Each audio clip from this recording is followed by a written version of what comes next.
Hi, everyone. Welcome.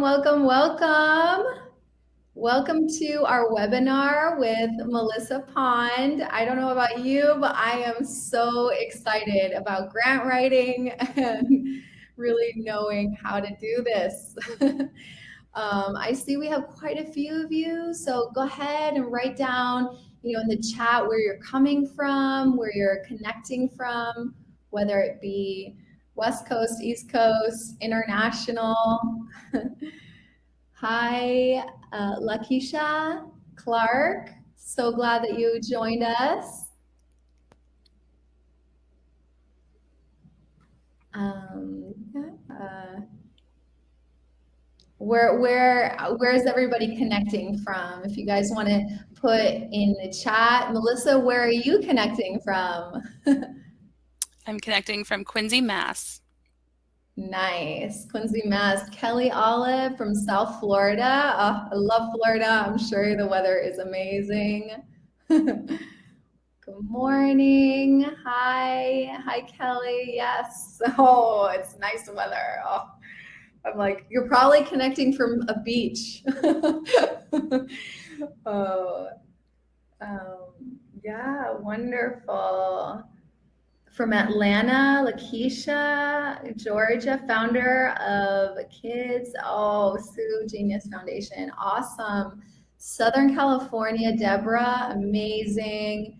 BBMF, Chicago, wonderful. Thank you so much for joining.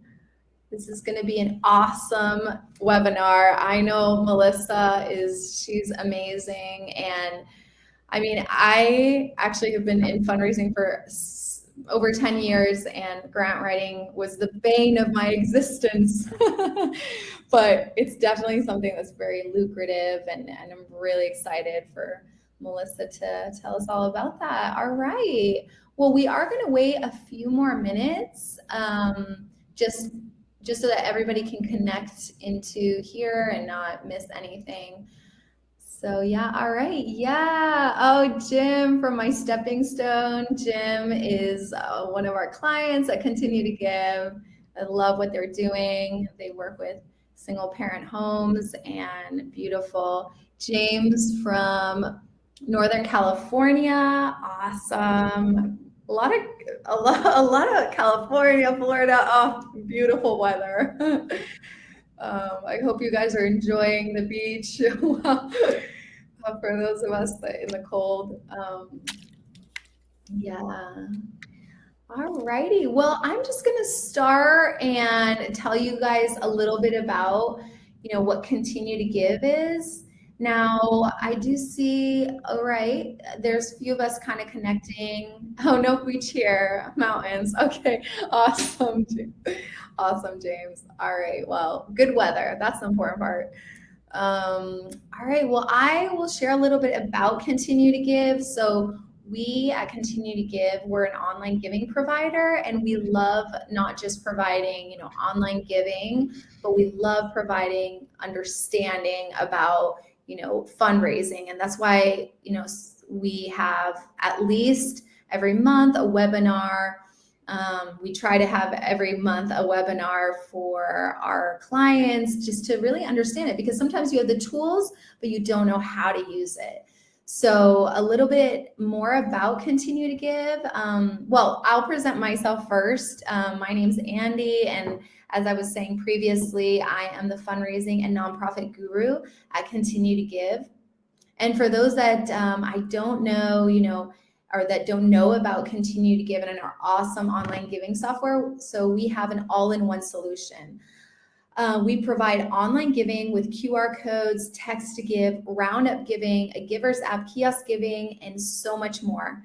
We also have a donor management system, and also for those that are connecting from churches, we have a church management system, as well as a fund accounting system. So it's definitely something that you can really, you don't have to, piece together your software. If not, it's all in one. So it's, you don't have to scramble when you have an event, or you need to send out mass contribution statements. Well, we got you. So definitely not only that, but we're all in one, and we're also award-winning and affordable. So online giving software as well, we definitely love to serve you. And yeah, I mean, we know, like I was saying before, that we don't only provide the tools, we also provide the knowledge, whether it be with our partners, or I also do free consultations on fundraising. So we are definitely here to support you guys and wanting to really give you an array of different knowledge and skills so that you can, it be like the best season for fundraising. Yeah, all right. Well, I'm going to go ahead. We have a few polls just to kind of get to know you, and Melissa, get to know where you guys where you guys are at. If you want to best describe your role at your organization, or you're just a fundraiser yourself. So if you want to go ahead and yeah, put that. All right. So we have CEOs and executive directors, 75%. Then we have administrative and manager IT, 17. Awesome. Office manager, 14%. Board members, 14%. Okay, awesome. So it seems like we have a nice little mix of people, which is always really, really cool. Alrighty. All right, so it's been 5 minutes, and I'm gonna go ahead and tell you, really the moment that you guys been waiting for, and tell you a little bit about Melissa. Melissa Pond holds a master's in nonprofit management from Northeastern University. She has more than 15 years of experience in government and nonprofit, both in full-time and volunteer roles. Most notably, she served as city planner, an AmeriCorps volunteer, a municipal board of health member, and an advisor for regional community hospital. On behalf of the city of Quincy, Massachusetts, she organized and managed a $595K state and local funding commitment over 3 years to support the city inaugural program of communication access for persons with disability and persons with limited English proficiency. And the city's first ADA self-evaluation and transition plan. The American Planning Association of Massachusetts chapter recognized this project with the Social Advocacy Award in 2021. In 2022, she developed and taught a nonprofit leadership course for her alma mater, and she teaches Intro to Nonprofit, Social Entrepreneurship, and Marketing for an accredited online university. The Massachusetts State Senate recognized her in 2014 and 2015 with official community service and leadership citations. In 2022, she launched Melissa J. Pond LLC to collaborate with more organizations as a consultant, grant writer, and strategist. When Melissa is not working, you can find her with her husband and daughter somewhere in New England, enjoying lake, baseball, agri-tourism, or at a carousel. Amazing. Well, welcome, Melissa. Thank you so much, Andy. And it's so nice to reunite with you and do this presentation today. And thank you everyone for joining.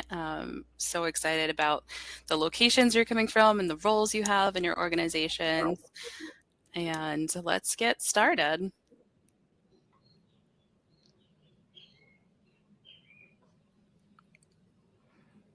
So today we're going to be presenting on the 3 key elements to successful grant application.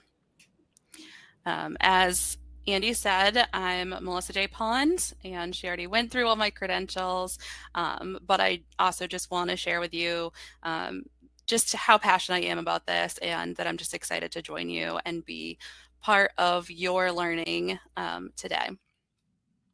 The workshop objectives are to write strong vision and mission statements, identify key stakeholders, and differentiate mission alignment from mission creep. So the first thing I'm going to talk about is identifying the problem. All organizations exist to solve a problem. So if you know what that problem is that your organization solves, go ahead and type that in the chat. And that's going to play right into how I recommend professionals write their vision statements. So the vision statement should say, we envision a place where the problem is addressed. This is an example from Project Bread, and they use that model. So we envision a Massachusetts where hunger is permanently solved. So going back to the vision statement formula, a place, a problem, and being addressed. So Massachusetts is the place, hunger is the problem, permanently solved is how it's addressed. The Alzheimer's Association, a world without Alzheimer's and all other dementia.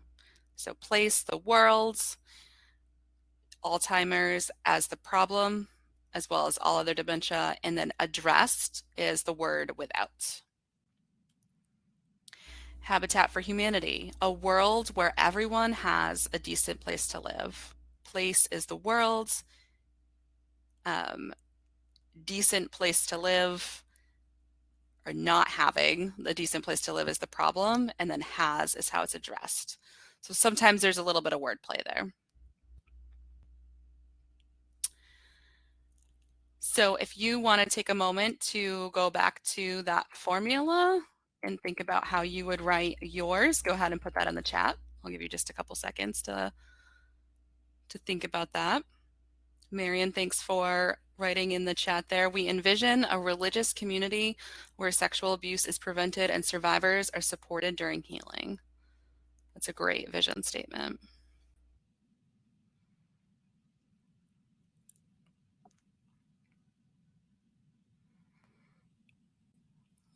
I'll keep going.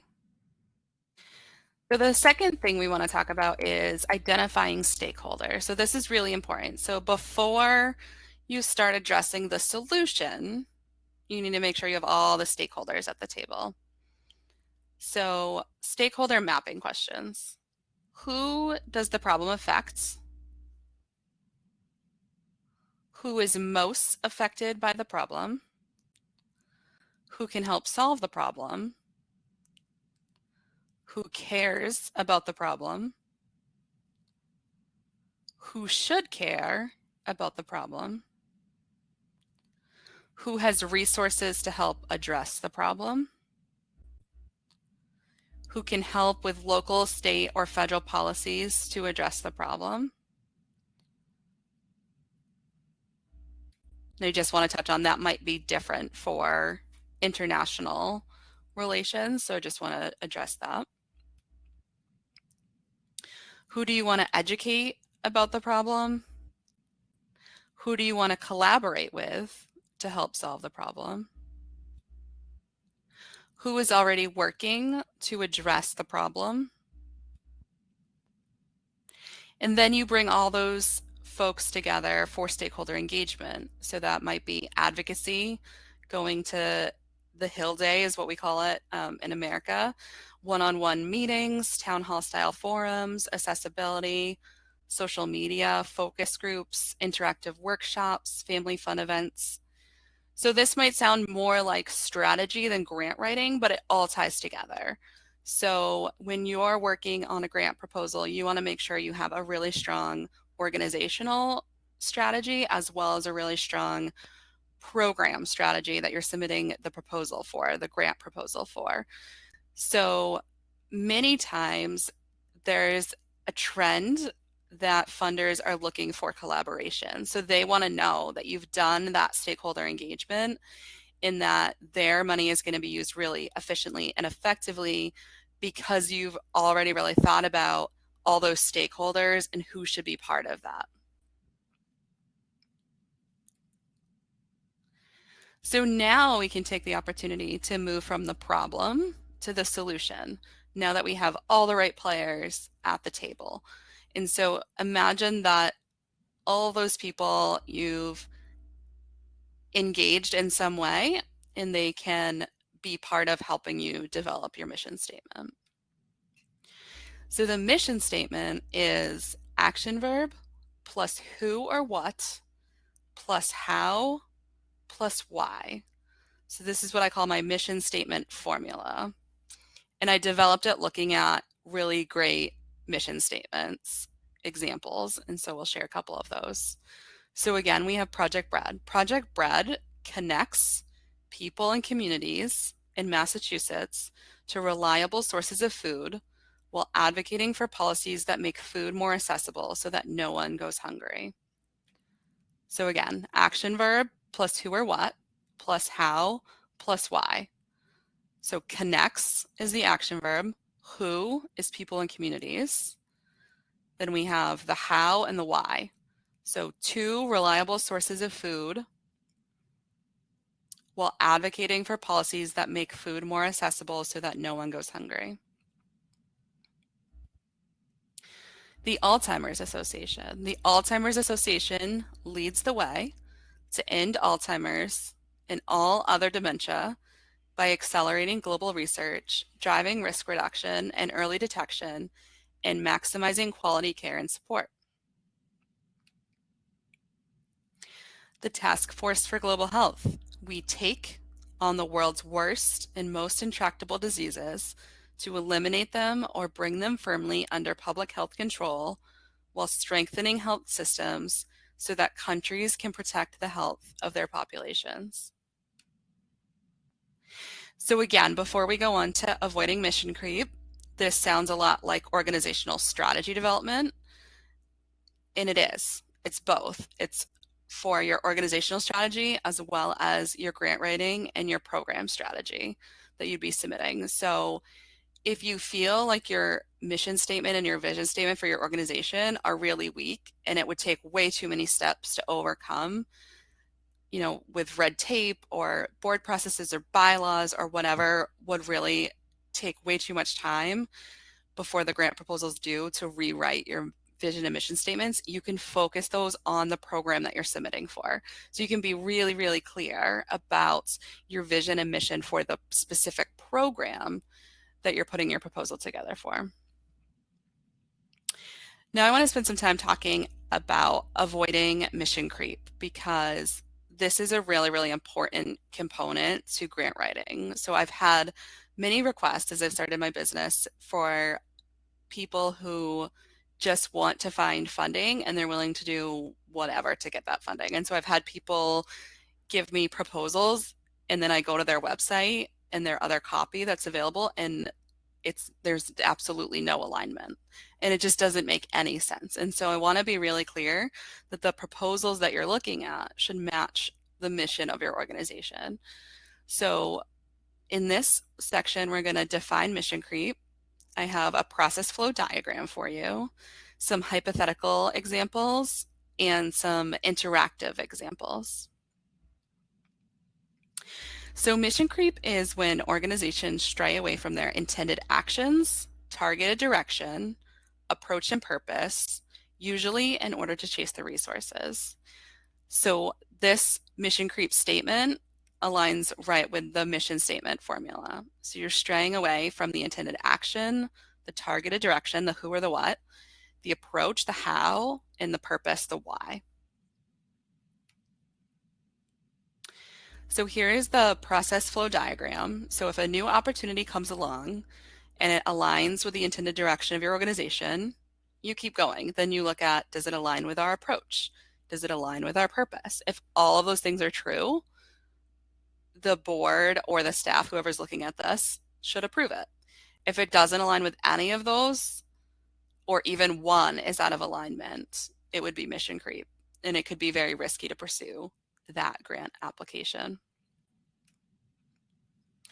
So here's some examples. So avoiding mission creep. So Project Bread connects people and communities in Massachusetts to reliable sources of food while advocating for policies that make food more accessible so that no one goes hungry. That again is their mission statement that you would recognize from earlier in the presentation.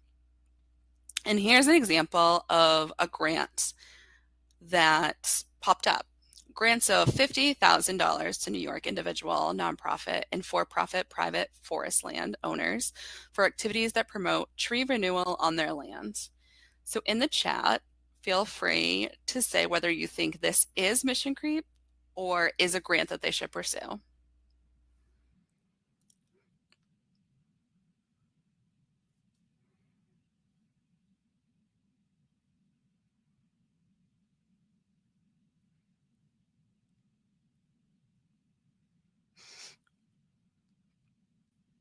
Great.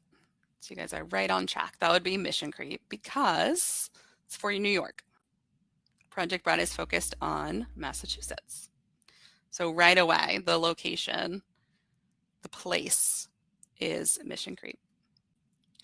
So the second opportunity, grants of up to $20,000 to Massachusetts nonprofit. So now we have the right place to provide mental health support to children and youth in eligible locations. What do you think? Mission creep or grant to go after?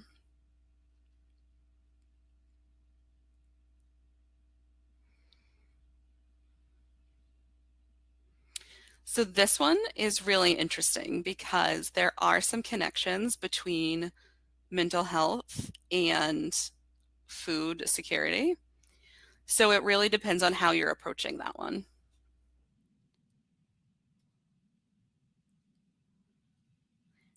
Yeah, same with this one. So grants of up to $10,000 for USA nonprofit to improve health outcomes for mothers and children.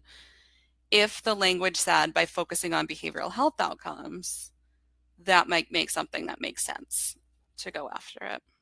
So it all depends on how you frame it and if it's in alignment with your mission statement. And finally, supports nonprofits advancing health equity among underserved U.S. communities through innovative health and well-being.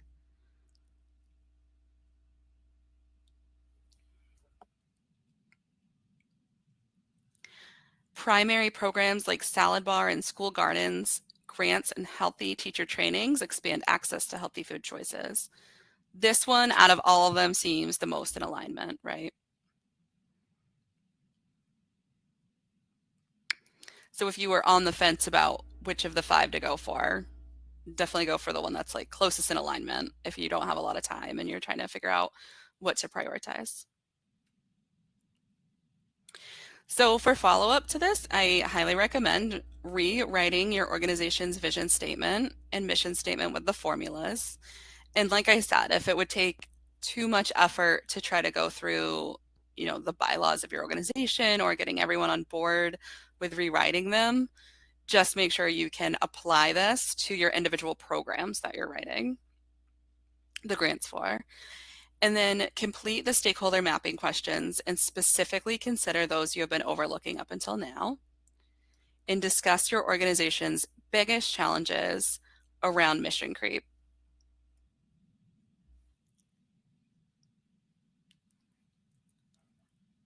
So Andrea, I don't know if you want to come back on stage and kind of talk through those follow-up activities a little bit. Hi, all right, awesome. I'm like, oh my word, learning. I should have learned this before I started grant writing. Yeah, so just wanted to see, does anybody have any questions? Because definitely I think you definitely can take advantage of this moment. Ask Melissa. You can put it in the chat if you have any kind of specific or general questions about grant writing. Of course, she is available after in the sense that you can email her if you want to do that as well. I don't know if in the chat you want to write your email, Melissa, but I think it's a great time to ask questions because I'm sure that many of you have maybe situations when it comes to grant writing, and she's here for a couple more minutes to. All right, so we have Marianne that says, "What's the best way to find grants?" That's an awesome question. That is a really good question. And Marion, what state are you joining us from, or what community are you joining us from? North Carolina. Okay.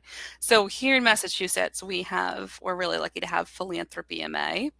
And what I could do for you is I could look up what your equivalent to that is if you send me an email, and I'll help you kind of navigate that. But it's called the FDO, Fundraising Directory Online, is a really great place to look. And you do need a membership for that. And Philanthropy MA in our state gives access to that. If you're a member to Philanthropy MA, you can get access to FDO, which is really great. So finding your way to FDO is a really great way to start finding your grants. And there's a new service called Impala, Impala, that just started that um, they used a lot of the information from Philanthropy MA to get started, but it is going to be countrywide. And so that's also a really great place to look. And that's a free service. So at least the basic service providing is free. So that's also a really great place to start looking as well. Awesome. Grants.gov if you're looking for US federal grants.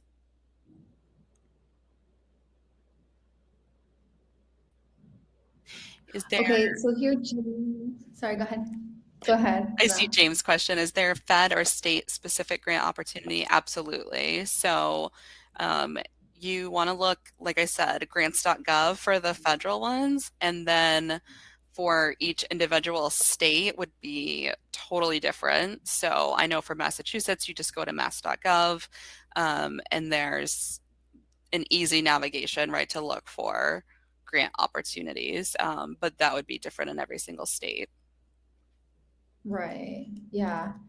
And something that, funny enough, we were talking about prior, I'll just wait until somebody else says, ask a question, but I used to manage, I mean, a ton of grants. It was both from the US as well as internationally.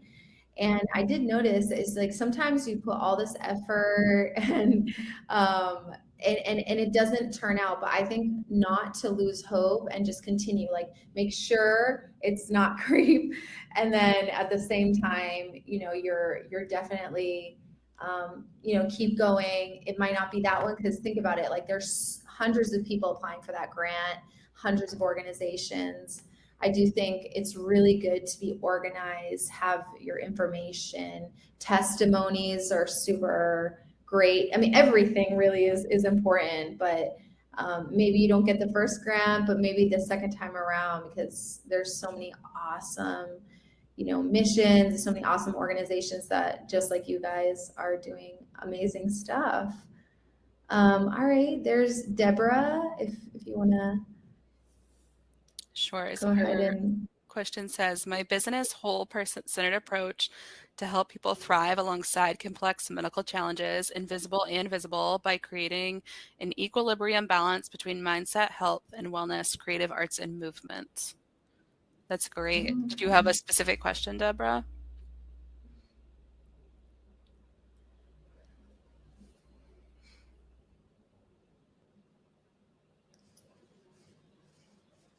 I guess not. All right. Yep.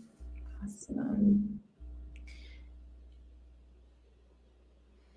All right. Yes. And so no, these are great, like grants.gov and oh no, Oh, okay. okay. So that might have Awesome. popped in from earlier when we asked for it. That's okay. No problem. All right, wonderful. I mean, please don't hesitate. You can definitely send Melissa again.